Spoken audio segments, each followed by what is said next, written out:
আজকে চলে গিয়েছিলাম ধানমন্ডির পাইন উড রেস্টুরেন্টটিতে। ওদের পরিবেশ এবং ফুড আমার দুটোই ভালো লাগে। আমি আগেও একবার গিয়েছি এখানে। তো যেহেতু এখন ঈদ ভ্যাকেশন চলতেছে, তো এখন প্লেসটা একটু বেশি ক্রাউডেড ছিল, বাট ওদের পরিবেশটা খুবই সুন্দর। এভাবে ফুল দিয়ে সাজানো ছিল ওদের এন্ট্রেন্সের বাইরে, এবং এখানেও ফুল গাছ দেখা যাচ্ছিল। এরপর আমি দেখতে দেখতে ভিতরে ঢুকে গেলাম। এটা হচ্ছে ওদের ইনডোর এরিয়া। ঢুকতেই সাথে সাথে আমি দেখতে পাই ওদের সুন্দর করে সাজানো গুছানো সব কিছু। ওদের সার্ভিস অ্যান্ড এভরিথিং আমার কাছে বেশ ভালোই লাগে।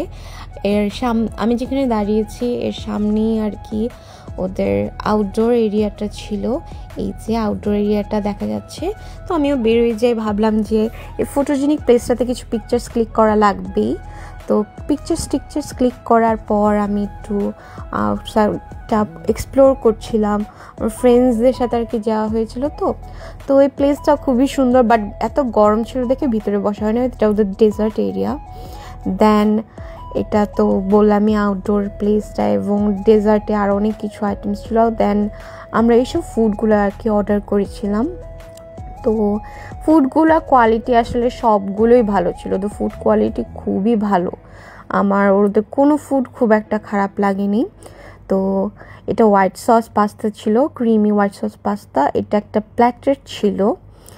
তারপর হচ্ছে এটাও আরেকটা প্ল্যাটার ছিল, আই থিঙ্ক সাসলিকা প্ল্যাটো সামথিং।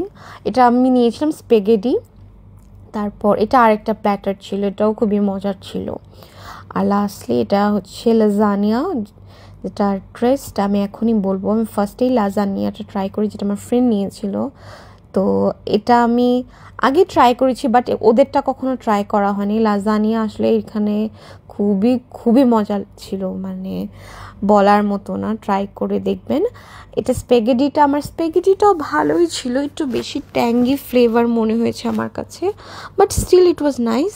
দেন আমার হোয়াইট সস খুব একটা পছন্দ না, তারপরও ওদের এই হোয়াইট সস পাস্তাটাও বেশ ভালোই লেগেছে আমার কাছে।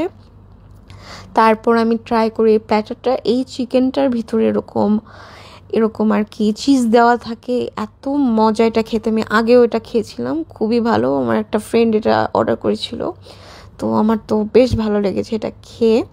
দেন ডেজার্টে আমি প্রথমেই খাই এই ওরিও চিজ কেকটা।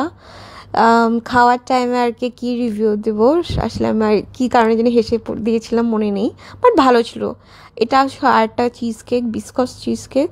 এটার থেকে ওরিও চিজ কেকটা বেশি ভালো ছিল, এটাও অ্যাভারেজ বলবো আমি। আর সবচেয়ে মজার এই ব্রাউনিটা, এটা গতবারও খেয়েছিলাম, এটা খুবই মজা, মাস্ট ট্রাই একটা আইটেম।